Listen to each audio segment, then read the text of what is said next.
So as you can see, we can export whatever you see on the screen from our beautiful database into different formats. That it be a PDF, Excel, even an information delivery specification, an IDS file, XML format from buildingSMART or defined by buildingSMART. But let's go now with the document. And even in the free account, you can do some settings, some very simple settings. So you could create a cover page, but you can go further, of course, and say that I need an A4 format instead of letter. And of course, you see the different setting options without going into the details.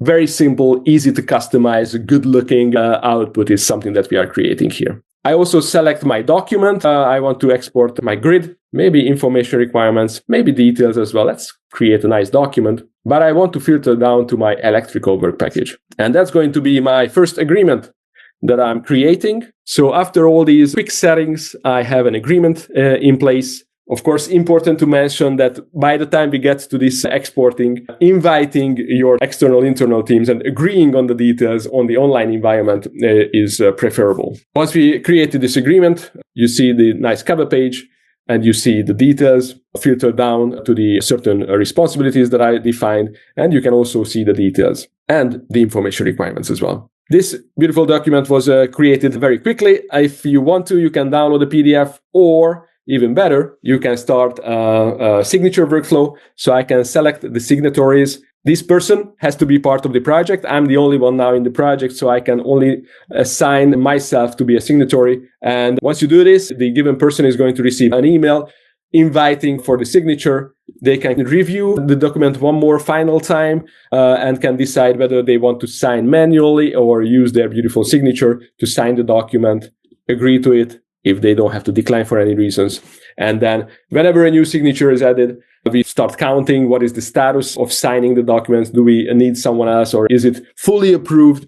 And again, whenever a new signature is added, we create a new cover page with all the details of an electronic signature. That's how you can very quickly and effectively create from your entire scope a very dedicated and filtered agreement, contract, appointment with any of the teams on your project. Once we do that, we can assume that now we are in the production phase. So our assets are being modeled. The information that we requested are being added to these models. Let's jump back to our guide. What happens next? Next is the quality control. So when we start receiving these models, we want to make sure that the models contain the right information.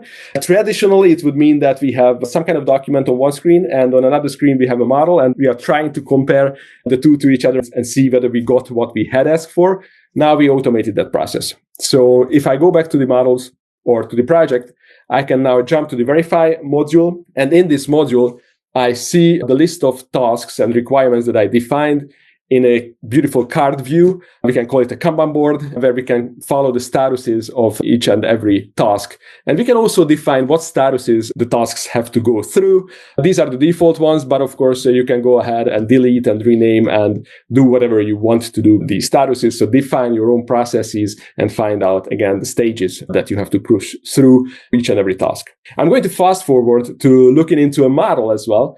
So I'm going to switch actually to a model viewer, and I can load the demo model that I have. So let me do that in this order. I'm going to switch to a model viewer. I'm going to continue with the demo model, but instead of the structural model, I want to use an MEP model, because eventually that's something that I want to check against. I have a model and I have a set of requirements. Now I want to make sure that the two actually is somehow linked to each other, and the model is going to be checked against the right set of requirements.